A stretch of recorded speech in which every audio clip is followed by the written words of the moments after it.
Xiaomi Mi Pad 5 is not officially released yet. The specs mentioned below are based on rumors.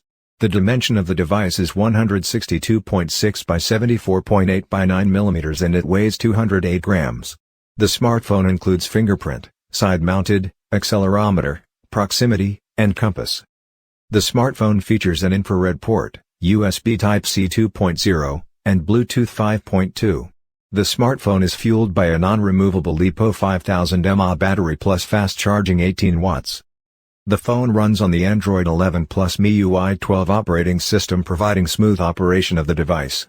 Xiaomi Redmi 20X is available in different colors like black, silver, blue, and green.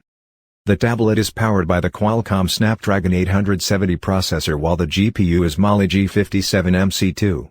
The smartphone comes in 10.95 inches size IPS LCD touchscreen that provides 1080 by 2400 pixels resolution. The display is protected by Corning Gorilla Glass 5.